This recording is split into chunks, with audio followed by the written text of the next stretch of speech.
Hooty hoo. Hi guys, I'm fist bumping in the air because I'm crazy and white. Welcome to episode 89. Okay guys, we're here. So as if you guys remember, my friend Barbie, who was on previously, she got Alex for us. We talked about dwarfism and then, of course, Barbie and her condition, but she let me know that she had other people with different conditions, and I always have a checklist and which ones I want to cover. And our next guest has another condition we have yet to get into. And he's a nice guy. So why don't you tell us your name and then, your condition?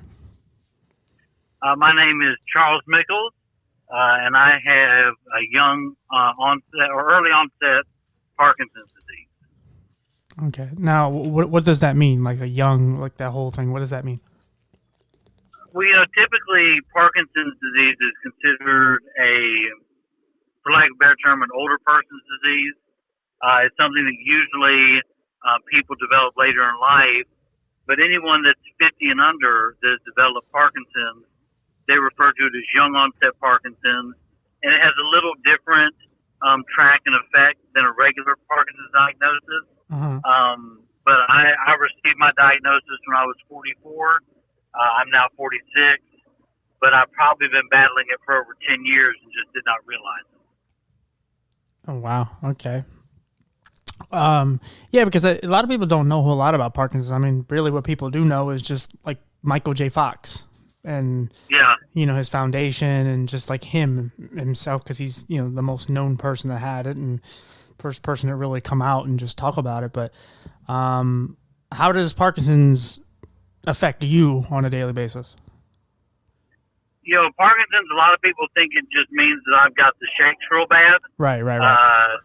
And it actually encompasses so many other things. Some of my first symptoms that we experienced was, of course, the tremors, but then started having a lot of stiffness.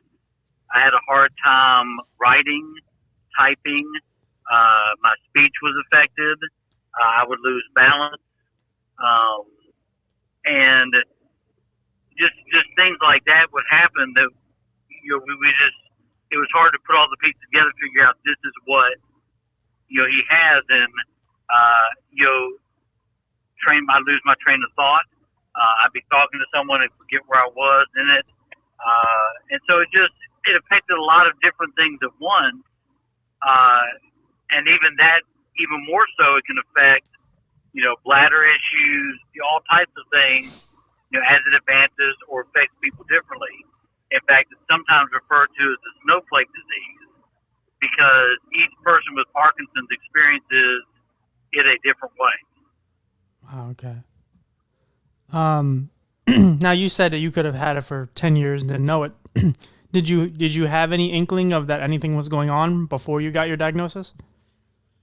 Well, it was interesting because this is actually the second chronic illness I've been diagnosed with. When I was 15, I was diagnosed with juvenile rheumatoid arthritis. Oh, wow. And so a lot of the symptoms I was having with Parkinson's, we just kind of chalked up to my arthritis, the stiffness, the having a hard time writing, sometimes losing my balance, could all be attributed to that. And really the first symptom I noticed was probably about 7 years ago, a little twitch in my thumb. And typically that's a very early sign, but I went to the doctor. They thought it was just something like essential tremors and didn't really give it much thought considering the underlying issue that I already had. Oh, wow. So basically the other condition you had, the arthritis, it affects you almost the same way, at least without the tremors and all that, but just the stiffness and everything? It does. And so, when I was having a hard time gripping a pencil or writing or stiffness in my hands or hard time moving, we just thought, okay, it must be my arthritis acting up. And even I didn't give it a real second thought at that point because, we just figured that's what it was. Yeah, you've been dealing with that for over 30 years. Like, what do you do to kind of suppress the arthritis? I'm on a number of different medications. Some of them I've been on, Humira, prednisone. I'm currently on methotrexate. As I've had joints deteriorate, I've had them replaced. So I've actually had my hip replaced 3 different times. Wow. Over the course, I had my first one at 19, and and then exercise and things like that. I do also take supplements like calcium and other things to help strengthen my bones as well. Interesting. Yeah, I mean, it's usually kind of when it rains it pours type of ordeal. Like it seems to. It's always you hope one person just has to go through one condition, but usually they lead to other things. Yes. And the body's such a weird, sensitive place that if one thing goes wrong, so much could happen. And like in your case, like with both your conditions, they have similar symptoms, and that's kind of a lot of things. I mean, even if you look at something like COVID, where it has like the flu-like symptoms and all that, but flu-like symptoms could be for a lot of things. So that's why so many people probably get so many misdiagnoses of of whatever it is. People get misdiagnosed all the time because the body is showing something, and they think, especially when something's a little more popular than the other thing. But Parkinson's, I don't know. Is it a popular disease? Like, a lot of people have it? It is still considered a rare disease. Okay. And there are something like 1 million cases in the United States, 7 or 8 million worldwide. Right. And out of that, a fraction of a percent are the young onset. So not only are you looking at a very small percentage of the U.S. population, but even a smaller percentage of that is young onset. When I got diagnosed, my doctor told me I was one of 2 people in my age group that he was treating, and I was at the best clinic in Nashville to get that done. And so it's not something that you come across very often. Right. Yeah. Yeah. Because like by doing this podcast, I've interviewed people with very rare conditions. I interview more than one person, and they'll say, depending on what the condition is, but they'll say, that's rare that you met 2 of us, because there's not a whole lot of people out there with it. It was probably almost a year after my diagnosis before I met the first person even close to me in age in person that had dealt with this. Right. Is it even more rare when you're under, what is it, 50? It is. We've got, since then, just in the area that I live in, I've talked to probably 8 people in a city of, well over 1 million that have it. Right. And they're all under 40. But yeah, it is not very common to find people in that age bracket. Yeah. Yeah, I didn't even, honestly, I didn't know that there was even a difference, that, there was a specified one just for people who are a little younger, because you do kind of associate it with older people. But yeah, that's interesting. So do you take anything can you take anything for Parkinson's? Just to calm down the tremors and everything? Yeah, I do. In fact, that was ultimately what helped us determine that's what I was fighting. I had finally gotten to a 3rd neurologist because the first 2 had not been able to help me. It's kind of one of those things. I tell them what was going on, they wouldn't really listen, and so my 3rd neurologist, after months of seeing him and him trying different things, he said, "I'm gonna give you a medicine." He said, "It's not gonna work, so don't get your hopes up. But," he said, "this is going to rule out something for me." He said, "But I'm 99% sure this is not going to work." which is always encouraging to hear from your doctor. Right. And so I took it within 3 days. It was a 9-day difference. My tremors had almost stopped. My balance had improved. My speech had improved. I mean, all sorts of things. To the point when I went back, he said, "We don't need to run any more tests. I'm sending you to this special clinic." And so the medicine he put me on was carbidopa levodopa. I take 8 pills over a day over 4 different doses. And then I take another one called pramipexole. I take 3 pills over the day with that. And there's other treatments, injections or pumps you can do. There's also surgeries you can do, which we're actually in the process of considering and trying to get approved for that right now. Wow. Is it a very risky surgery? It's brain surgery. Oh, wow. Okay. So and yes. It's called DBS, deep brain stimulation. Mm-hmm. And what they do is they actually implant electrodes into your brain, and then you have almost like a pacemaker device implanted in your body, and that actually the electrical impulses help control the tremors and allow the stiffness to be less and allow you to move and take the place of some of the medicine you're taking, hopefully. And all the medicine does for me is it replaces dopamine. When I first started exhibiting symptoms of Parkinson's, it was caused because the dopamine producers in my brain had begun to die off. And by the time I started showing symptoms, something like 50 to 75% of those producers were already dead. And up until that point, my body had been able to cope, and it just couldn't cope anymore. And so this medicine just gives me artificial dopamine to help me function and move and do the things I need to do. Wow. do your because I have a friend, he takes a lot of medications for many different things. Do your medications ever really kind of mix and you have like bad effects? Because some people take certain medications for one thing and then you take another thing and it kind of it affects that medication, and now you're having effects from that. Yeah, and some of the medicine I take will give me side effects, which then I have to take other medicines to counteract. Right. Sometimes when I'm doing some medications, I'll have to change over to a different one.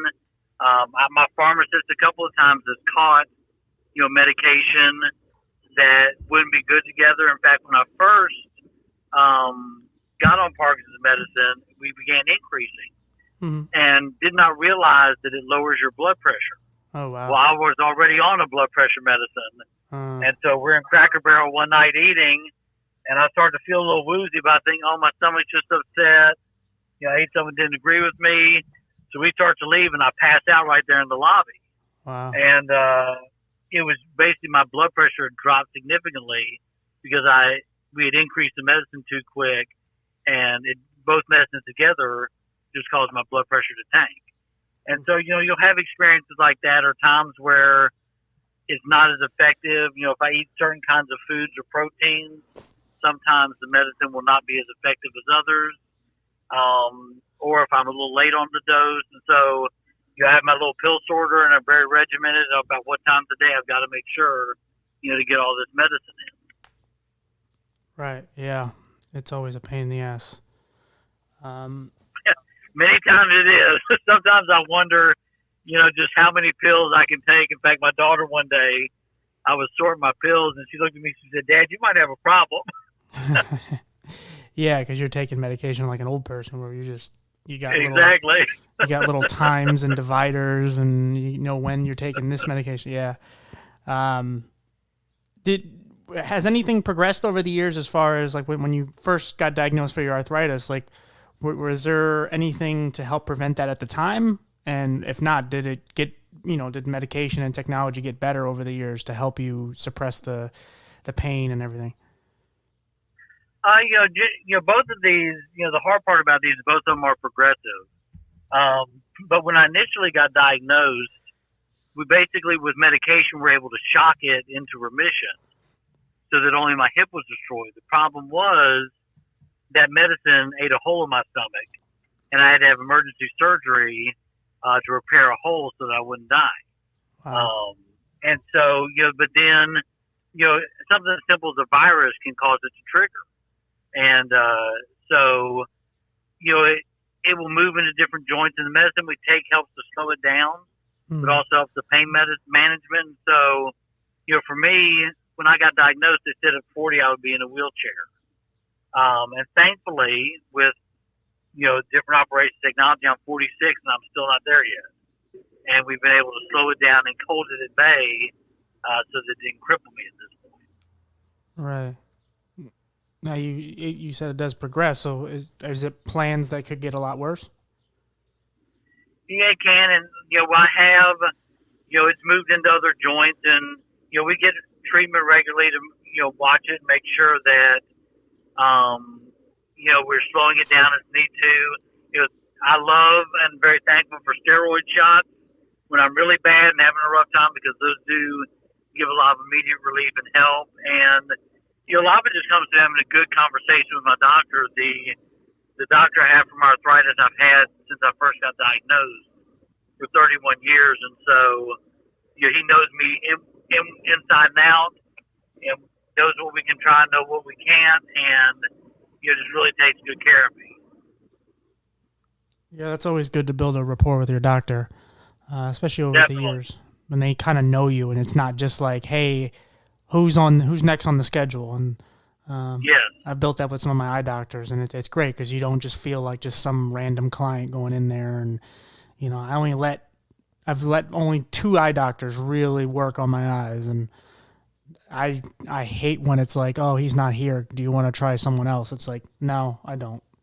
I have no interest. Exactly. I have no interest. Exactly. And it's not that they're not good at what they do, but it's like, reality is they just don't know me like that, like your doctor knows you.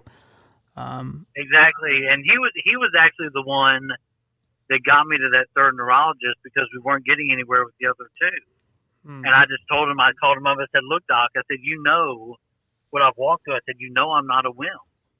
I said, but something is really wrong, and I'm not getting answers. And his friend was able to help me and get me in the right direction. And so without that rapport, I don't know how much longer it would have taken us to get those answers. Yeah, that's always the real frustration, because that's when you start taking it out on the doctors, because it's like you get passed around and you're constantly getting answers and you don't know what the hell's wrong with you, but something's wrong with you.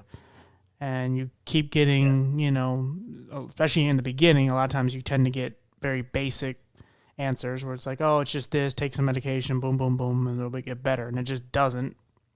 And then, like I said, you keep running into these closed doors, and then it's like, well, shit. When you finally get it, it's really relieving. But then you also get to a point where you start to think like, why couldn't this just been? It was just one little answer. Why couldn't you just given me this in the beginning? But I remember one of my most discouraging days is before I got to the second neurologist, or before I got to the third. My wife had gone with me to an appointment, had really pushed the doctor to get some tests done to make sure I wasn't dealing with a brain tumor or something like that. And I get the report back that morning that says, we didn't find anything wrong. Everything's normal. And I just wanted to scream, everything's not normal. And it was a really hard day, because I didn't want something to be wrong, but I just wanted answers. I wanted to feel like myself again. Right. Well, yeah, and I'm sure your normal is probably not everyone else's, because you've always had pains and aches, and and the older you get, and I'm sure your body, especially like you said with the multiple hip surgeries, you've had a lot of wear and tear on your body, more than the average 46-year-old. Yeah, definitely. So your body is just but again, your body's been through so much pain and agony that even though it's not normal, but your normal is still something different than what you're going through at the time. And at least exactly. The doctors, like I said, there's only a few people that will know. Well, the reality is you were the only one that really knows, because you're the only one that really feels it. And exactly. Something's off, and something's off. And And that's one of the most frustrating things when you're constantly just telling them that something's wrong, and they're like, "No, everything looks fine. X-rays are great." This, it's like, yeah, but I've lived with this for however long, and nope, it's off. Yeah, exactly. Are you really considering this surgery? We are. We actually, yeah, I've been on the medicine for 2 years. We're starting to know some side effects, and we've been doing research and realized that the younger I have this done, the more effective this is, and the better my quality of life can potentially be. And so we've done one test to basically screen for a cognitive evaluation. Mm-hmm. In a couple months, we'll be doing a physical evaluation where they'll actually have me go off my medicine for 2 days and evaluate me, and then evaluate me again after I'm on my medicine. Then it'll go before kind of a peer review board, and they'll determine if they really feel like I'm a good candidate, if this will be helpful. And if it is, then that's something that I will do. In the process, I've also been given the opportunity to see someone at the Mayo Clinic just as a second opinion, just to make sure that we're doing the best we can for me at this moment in our life. Is there a lot of risk with that? I mean, I know obviously if somebody makes the wrong incision and all that, but I mean, just the electrodes, like is there anything that can go wrong that can really screw you up worse? I mean, there are risks with any of it. The good news is that this is a surgery that's been around for about 15 years. Mm-hmm. And technology is continuing to advance. And so it's a much safer surgery than it was years ago. Oh, good. And it's quickly becoming a more standard option for people if that's something they want to pursue. Yeah, you got to imagine, like back in the day when they actually started to do some of these surgeries, even just cutting people open, it had to be brutal. Just because they didn't have anywhere near the technology and just the equipment, everything was just half-assed. I mean, there's just a lot of it was all by hand. Like that's why I think so many. I mean, they said so many back in the day, so many women died of just pregnancy alone because of stuff like that. Yeah. And so you see just the progression. I did an interview with a doctor who had he deals with like STDs, HIV, and all that, and he was just talking about in the last 8 to 10 years about all the new medications and just things you can take now for AIDS or HIV. And it's when I was in high school, I graduated in 2008. That wasn't like that. There, if you had. No. And again, HIV wasn't necessarily a death sentence, but it most likely was going to progress into AIDS, and you were probably going to die, unless they did the stem cell stuff, or you had the Magic Johnson thing where you just had crazy medication and money and all that. Yeah. But exactly. But now it's like they have like a thing you can take. It's almost like a plan B where you take it for like a week. You could have had sex with someone who had AIDS and take it for a week, and it just doesn't happen. And that was not available when I was in high school, which is 13 years ago. So, wow. So the things that just have kind of progressed, and I know I have a friend who has multiple seizures, and they have a way to kind of, it's actually some sort of like shock therapy as well, something like what you're doing, and it gets rid of that. And it's like, it's kind of fascinating just to see because this is the good parts of technology, because there's so much shit that has come out of the internet and things that are just people are abusing. Like I see nowadays, there's, Apple's doing some things where they're passing these, or they're making it so that child porn, like apparently a lot of these like major companies are, they're just they know that these pictures are floating around all on their servers, like Google and all that, and they're just not doing anything about it. And I guess now Apple's finally doing something because they kind of got pressure to do it. And it's a pretty genius way what they're doing, but it's something bad that's come from technology, whereas, you see the medical part of it, and there's so many amazing things, so many lives that are just changing, even just these people that are running around with these like bionic legs and arms, and it's... It's something you would have never seen, 50 years ago.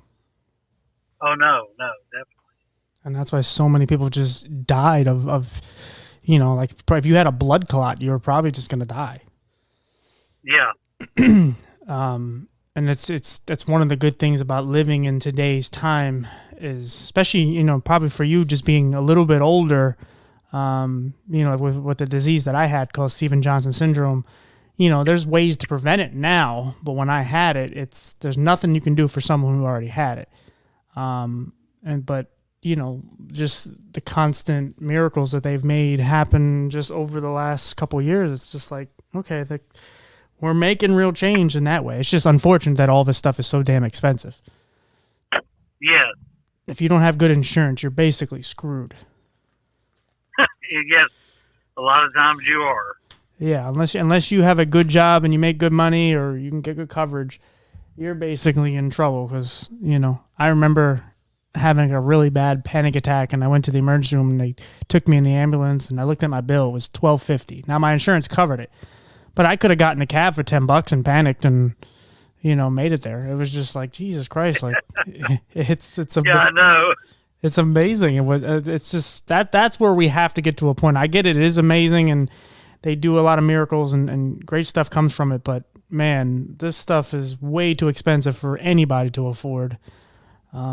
Yeah, it is. I think, you know, my wife and I have been married almost 25 years. Uh-huh. And in the time we've been married, we probably spent about $250,000 out of pocket for my medical care. Wow. And it's amazing. You know, God has provided. We have not gone bankrupt, but there have been a lot of years that it was all we could do to keep up. And just for the record, where do you think you would be if you didn't get those treatments? Oh, if I hadn't gotten a lot of the treatments, you know, before I even started getting treated for Parkinson's, we were still trying to figure out. I was to the point where I was going to have to resign from my job because I just couldn't do it anymore. Yeah. Physically, I would just barely get through the day, and I would come home and collapse and spend all night, all day, and the weekend in bed, and just somehow push through. And so without the treatments and medication, you know, it wouldn't be. At one point, I was on shots for my arthritis, and a month's supply of the shots without insurance for 2 shots was almost $6,000. And you know, how's a normal person going to pay for that? Yeah. It's just incredibly expensive managing it all. Yeah, absolutely. And that's just, you know, one shot. I have a friend, he takes like 14 different medications, and he was taking this like one shot for, I think it was his eczema. And I think it was like $1,200 a shot, and he was getting about, I think it was 1 or 2 a month. I think it was 2 a month every other week. Yeah. And it's like, you add that up. Now, again, he had good insurance and it covered it, but if he didn't, he wasn't affording that on his salary. Like it wasn't happening. Well, I remember a couple years I had insurance that you didn't have co-pays, went straight to deductible, mm-hmm. and it was about $5,000 deductible. So the first time I ordered my medicine in January, I hit my deductible, and you know, I had to come up with $5,000 right away to make sure that we keep doing it. So yeah, it's just. And then, and if you're one of these people that spends a lot of time in the hospital, it just piles up and piles up. And I know when I have been in the hospital for certain things, you know, if you go in there for anything that they deem a little bit suspicious, you know, they'll give you a blood test to see if you're, you know, on drugs or drinking and any of that, because you know, it raises your bill up, and, you know, they'll do all kind of blood work and all kind of things on you, little CAT scans and everything. Yeah. And then you look at your bill and it's like, holy shit, I came in here for whatever, and I left here with thousands of dollars on my bill. And I know. And again, I'm fortunate that my insurance covers all of it, but it's crazy. Like, when I can imagine with someone like you and other people especially people who can't afford it, it's like, I don't even know what they do, because it's even worse than probably college debt, where it's just because it's, you know, life or death for some of this stuff. So if you don't get this done, you're going to die. And there were so many times where, you know, we just had people around us, we didn't say anything, but they knew, and they would find little ways to help, little gifts, things to just kind of get us through when we needed it the most. And like I said, without some of that, I don't know where we would be right now. Absolutely. How much did you know about Parkinson's before you got diagnosed? I knew Michael J. Fox. Right. You said that at the beginning of the show. Uh-huh. And, he'd always been a hero of mine because he was a young person battling a chronic illness. Right. And, that was about what I knew. I knew people shook when they had it. I knew some older people who'd had it. And, that was about it. That was my extent, my knowledge of this up until that point. Yeah. Yeah. Is that kind of how you got in touch with Barbie? Yeah, we actually, I'd started joining some health organizations and doing some patient advocacy, and had joined an organization called We Go Health. And she was looking for people to feature in the I Pain magazine. And so about a year ago, we sat down over the phone and did a little phone interview where I just told our story. And that's kind of how we connected, was through that. Okay. Yeah. Because she's another one that has a chronic illness, and there's so many people out there. There's so many, not even people, but there's so many different chronic illnesses now. I know it's not necessarily a new term, but there's so many, one of the new things that has come out of, people are all about changing words and everything nowadays, but one that actually has come out that has worked is the invisible disabilities, the people that are dealing with things that you can't see on the outside.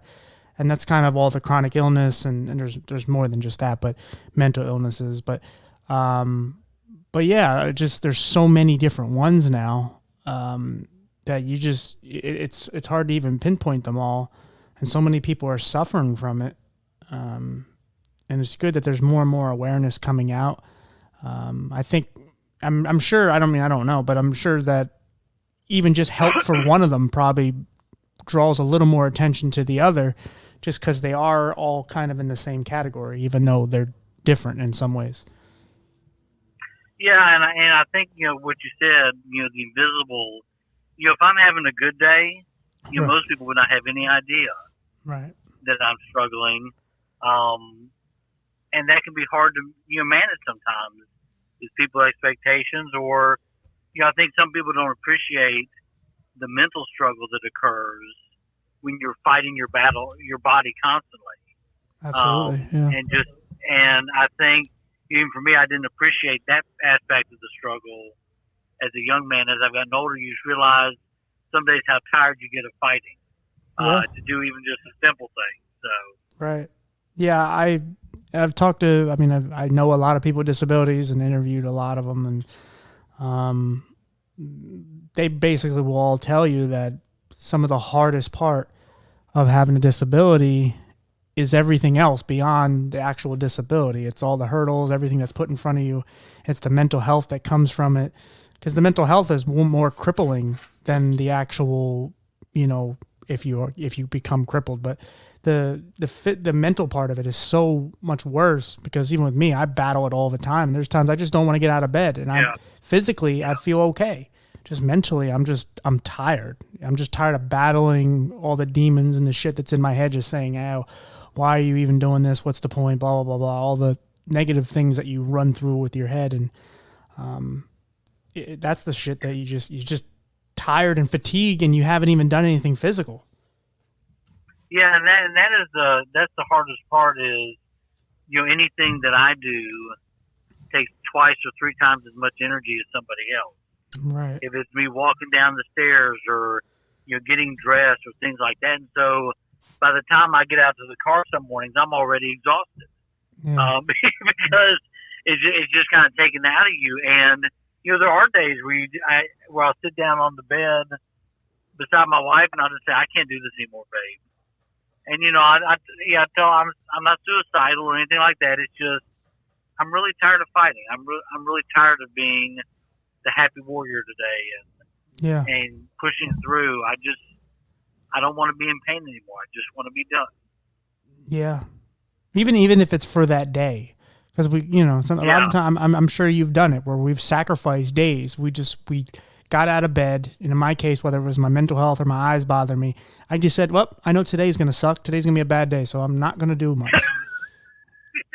Exactly. Usually within the first hour, I can tell how the day's going to go for me. So. Right. Exactly. Yeah. And we kind of need those days. And that's kind of like the back and forth with having a disability, because some people think like, oh, well, you always get a lot of help or you need this and you need that. But we need what we need. But overall, like, we have to do so much more to overcome and to get to where you are getting.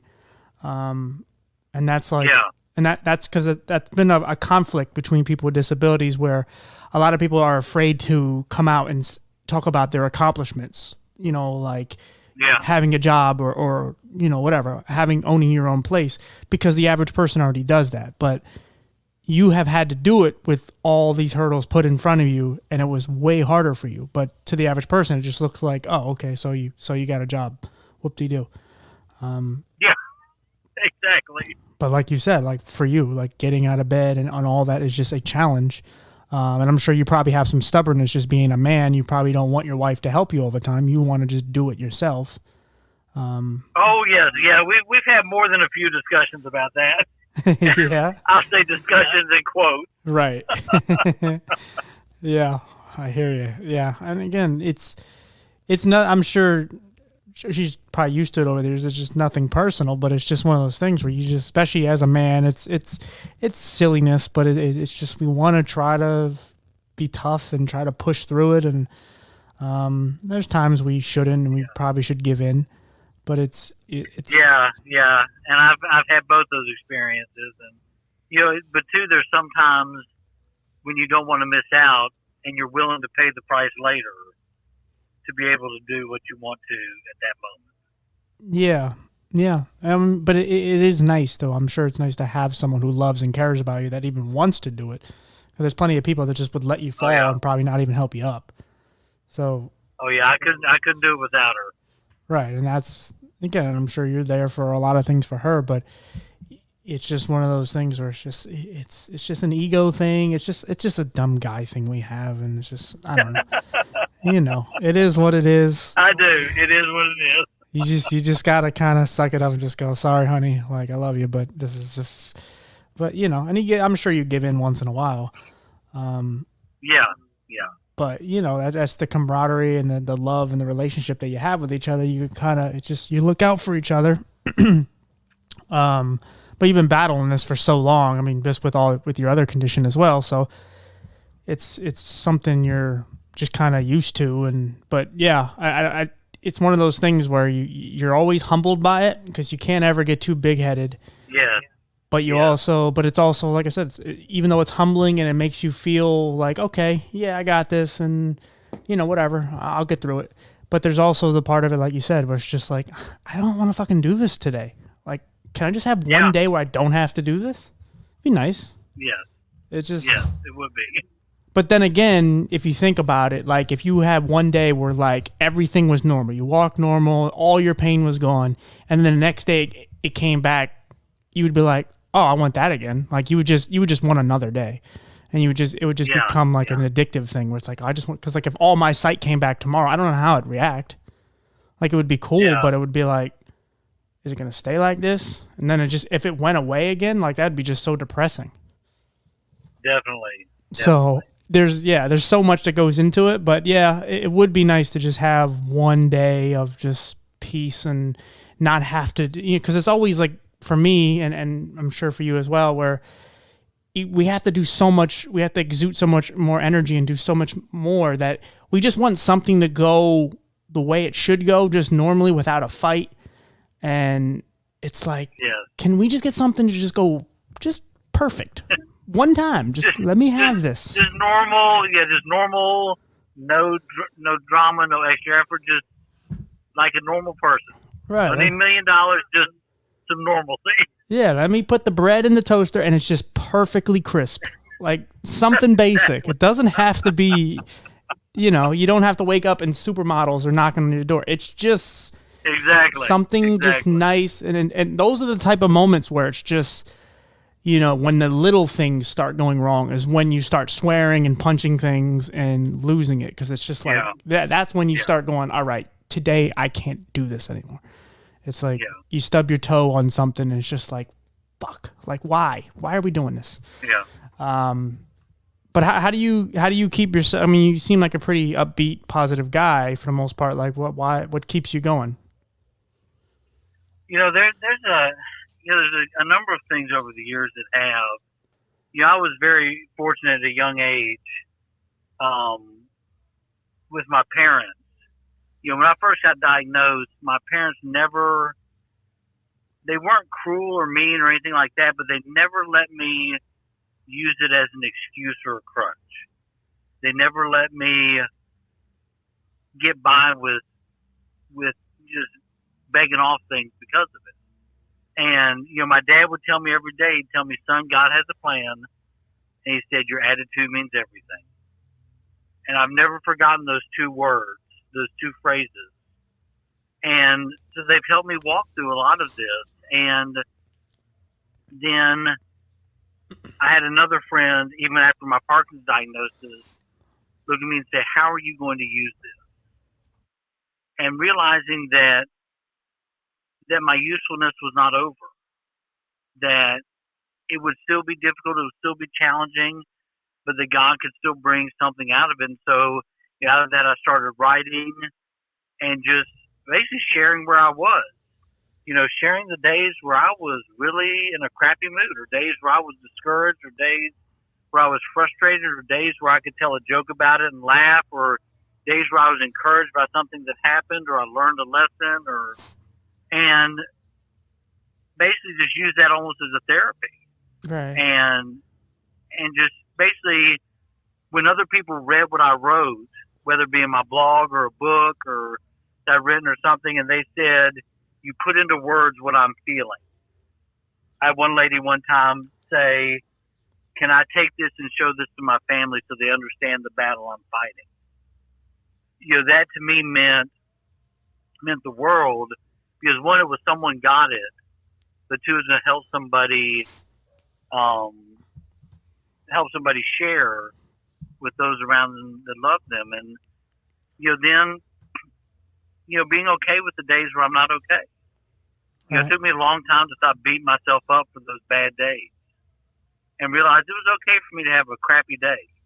It was okay for me today. You know what? This sucks and I'm done. Yeah. And then take that day, deal with it, and then move on to the next, and just not let fear grab hold of me. Just take it one day at a time. And, I've got a wonderful family. I've got 2 children and a wife. And, they're some of the main reasons I keep fighting. Because I want to be there for them. I want to see them grow and mature and all those things. And they give me the kick in the pants when I need it. And they wrap me up in a hug when I just can't go on anymore. And let me know that both places are okay. Yeah. No, that's very beautiful. And so, those are the ways that, I cope with it and deal with it. And I trust that out of this, God is going to help somebody that's walking the same path that I am. And maybe I can be that lifeline to them where they say, okay, I don't know about the rest of my life, but I can face tomorrow. I can take one more step. Yeah. I can realize that I'm not alone. Yeah. And I think that those are the biggest ways that have helped me just keep taking that next step. Yeah, it's very beautiful. Yeah, I mean, you're just like embodying and taking pieces of people that you've met over your journeys to kind of help you get through life, and you kind of take those certain qualities and you adapt it to you and your personality, and then you're kind of you morphed into what you are now. It seems like you've always had someone good in your life at the right points in time when you needed them most. And that's super important. Because especially with the mental health aspect of it, it drags you down some places you never thought you could ever go. and Yes. you start taking looks at yourselves that are beyond inaccurate. You basically strip yourself down to the bare minimum, and you just start poking, and to the point Yeah. where you're figuratively but internally just bleeding. Like you're just beating the shit out of yourself so badly, and you got to find a way to claw out of that. And that's how some people don't, unfortunately. Yeah. But yeah. Well, and I've had days like that. I've had conversations where I looked at my wife and I said, "Am I still enough, babe?" Or I've looked at my kids and said, "I'm sorry, I can't be the dad that I want to be for you." And you had that internal beat down on myself, internal monologue, because I didn't feel like I was being, what I need to be. And it took me years to learn to give myself grace. Yeah. And to not beat myself up for that. Sometimes we need, those of us who are battling chronic illness, we need to give ourselves a break. We need to give ourselves the understanding that we would have for anybody else. Yeah. And just be okay with, I can't do this, right? This is the way the day is. And give ourselves just that grace for having a crappy day, because we all have them. Yeah. Yeah. It's really hard to kind of love and appreciate what you've been through when you're in those moments. Because even though you've been a warrior and you've been fighting your whole life, and all the pain and the agony, and usually those are the days where like the pain, a lot of times it becomes like background noise in a way, where like the pain is there, you feel it, obviously you struggle how you struggle, but on those days when the mental health part of it's there, it's like if you had tinnitus, like that whistle in your ear would just be much louder today, because now you're so focused on it, because your mental health is saying, oh, let's bring it to the forefront. Let's show you. So like in your case, your joints would just be aching like crazy. And maybe it's not even aching as much as it is. It's just your brain is just putting you in places where it's just making you feel things that you just don't normally feel. Yeah, it's like there's always this white noise. Yeah. But then some days it's like it's just smacking you right in the face. Yeah, because on those days you can kind of push it down, and you can kind of, it's just there, and you feel it hurts, but it's kind of numb, because it's your daily usual, like that's what you do. Yeah. But then on the days where you're just sad and angry and all that, and you're just laying there and you have nothing but your thoughts, that's when the thing that you're most worried about comes to the forefront and actually just starts just ringing off the fucking hook like crazy. And exactly. Those are the things that a lot of people don't talk about, because it's the irrational thinking, and it's just like your mind can trick you into so many things, and people can go down the warp hole of, you're crazy and all that. When you're in certain spaces, your mind can make you feel whatever it is, whatever it makes you feel. So like if you just randomly wake up one day and go, I wonder if I have cancer, your mind could put you in a place where it will make you feel like you have cancer. It doesn't mean you do. It just no, yeah, absolutely. Yeah, and it's, did you have any? Well, I guess not, because you said basically you had this other joint condition. So I was going to ask you if you thought it was anything worse when you started to have these tics and these. Did you think there was anything else, or anything else worse wrong with you? Something maybe on a bigger scale? I thought something was going on, but I never, in my wildest dreams, thought it was Parkinson's until that one medicine took its effect. But I knew something was going on. Right. And and that was the frustrating thing, is we just couldn't get answers. Yeah, of course. One of the things I like to do towards the end, I like to give the person, a chance to give someone advice. And you were saying that, you'd like to find ways to help someone who's kind of going down that same path as you. Do you have any advice for that person who's kind of struggling with, and it doesn't have to be Parkinson's or even anything that you've gone through, but just some sort of, chronic pain or illness that they're struggling, especially the people that are, like what we were talking about with the mental health stuff? For me, we know our bodies, and there's the first thing I would tell someone is don't give up fighting for what's going on, finding that diagnosis, figuring out what's happening. For me, it took 4 different neurologists and 4 years to get our diagnosis. And there were days where I was wanting to throw up my hand and say, "Screw this, I'm done trying." And so don't ever give up trying to find the answers. And then the next thing I would say is stay off of WebMD. I think WebMD is of Absolutely. the devil. Yes.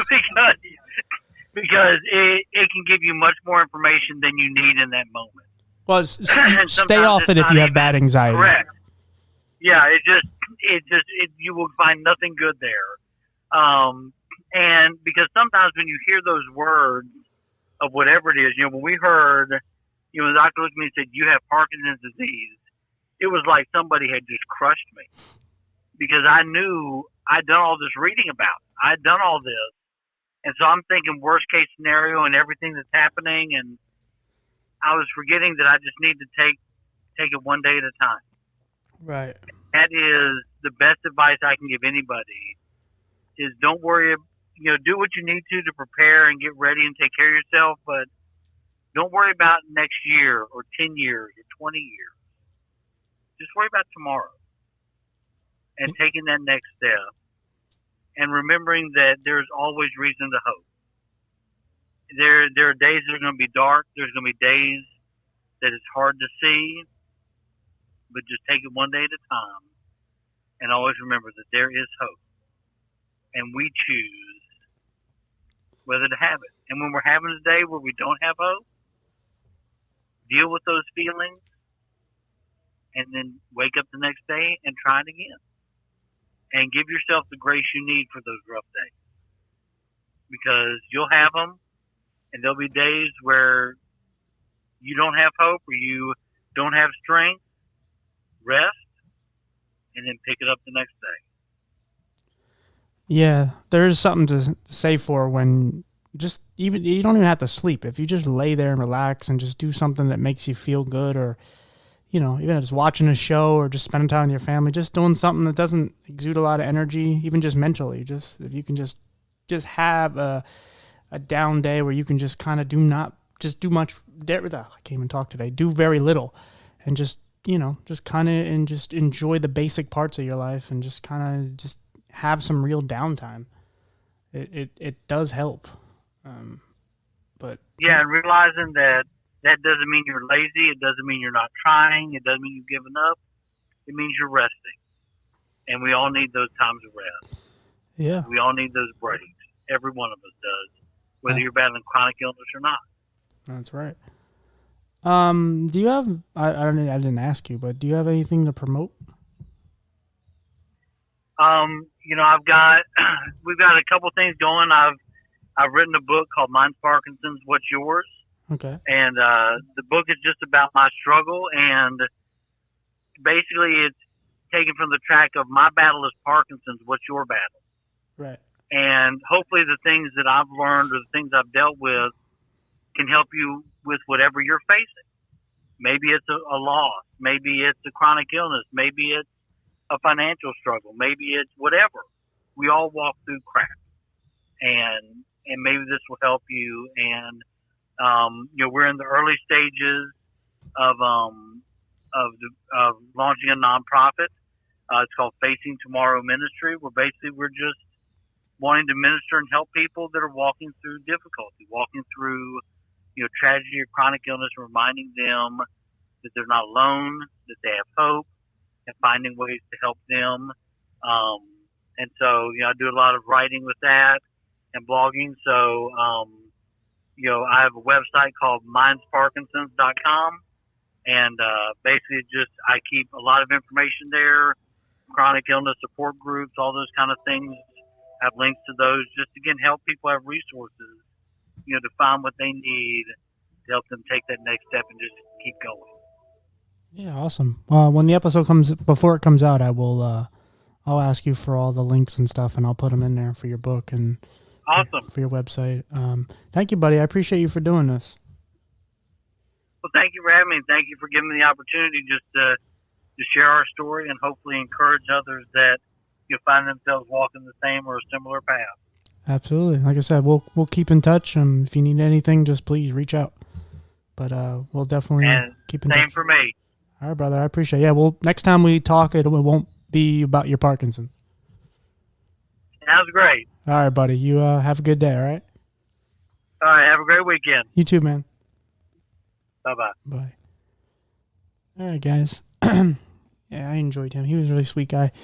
I'm kind of reflecting on one of the things he said is just about continuing to pursue whatever your problem is. And I keep having this fucking brain fog, and it's eating at me. I can't find words, and that's why you kind of hear me rambling. I'm struggling to find words. It just irks me to no end. I gotta get to the bottom of this, because I hate it so much, because I know something's wrong and I don't know what it is. I'm not saying it's something terrible, but he's right. Like, if you look at WebMD, it'll just say you have dementia or something like that. It's like, oh no. Yeah, but yeah. Anyway, so that's the thing I'm worried about. If you realize, if you listen to me, I don't really worry about my eyes. There's not much to do with my eye. Like, I guess maybe because I've been very consistent with my eyes lately, and the drops I've been taking have been really working. And thank you to Dr. Therasia. She's really kind of got my plan together. And then, of course, Dr. Reinheimer, who just pulls all my lashes. It sucks. But that combination really works. But yeah, you don't hear me ever complain too much about my eyes, just because I'm so used to it. It's not great, but I'm just used to it. But the brain fog thing is something that I cannot stand. It irks me so much, because my vocabulary is so much bigger than what I'm using, and I just can't access anything. Sucks. But yeah, it's the weekend. It was a very rough, long day at work. Everything that could have went wrong really did, and so I'm happy to get this interview out, get some positivity out there. Yeah, guys, I hope everybody, well, I can't say everybody have a good weekend, but if you are listening to this on the weekend, have a good weekend, no matter what weekend this actually is for you. I don't know when this episode's coming out, because it's going to be a while, but when you do hear this, you'll know. But yeah, you guys have a good day, good weekend, good week. Just enjoy yourselves. Enjoy your loved ones, and just anybody you care about. Just like I said, continue to reach out to them and look out for each other, because we need more people to just coincide and just exist and just help each other. We're at war with each other all the damn time, and you can split it into whatever group you want, racially, sexually, whatever, mask versus no mask, Republicans, Democrats, Apple, PC, fucking whatever, Home Depot, Lowe's. It doesn't matter. People are arguing about something. It's always an argument. It's always a fight. Can we just, seriously, just a little more love? Why is everyone so on edge? I understand the heat sucks for the people who have heat, or in the hotter climates, excuse me. But come on, can we just love each other a little bit? Fuck what they look like. Who cares? Just give some people some love. Give a homeless man $5. Something.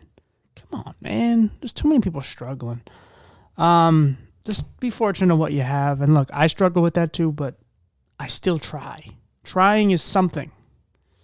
You may step up to I'm going to do a sports analogy, but you may step up to the plate and you may strike out. You may get nowhere near the ball. You may swing, the bat will fly into the crowd, but you stepped up to the plate. You attempted to swing. That's all that matters. You tried. Your execution isn't as important as the first step. Once you get past that, then we'll work on it. But let's just work on stepping up to the plate.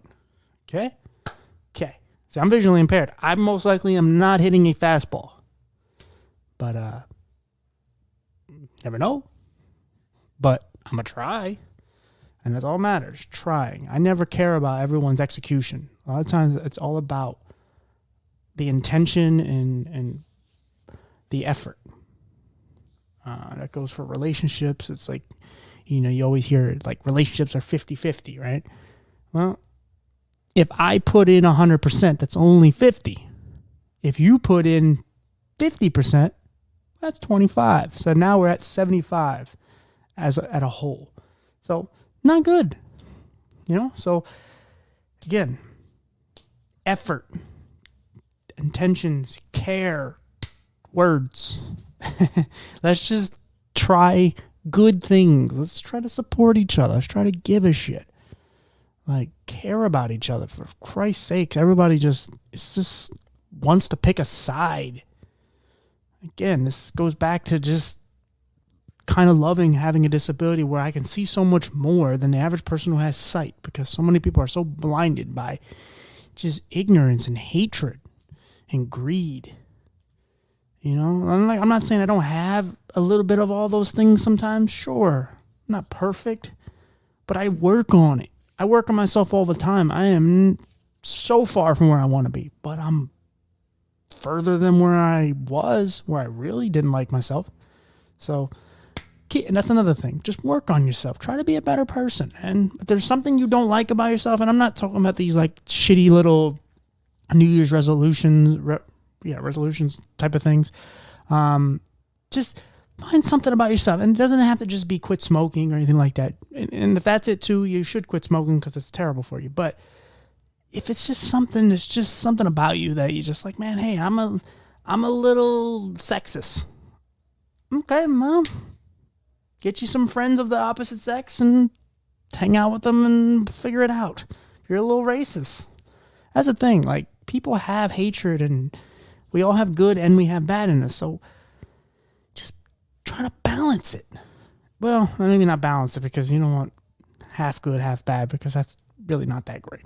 You kind of want like I'm just so you people know, I'm moving my hands all around, and you just don't know because I'm ridiculously weird.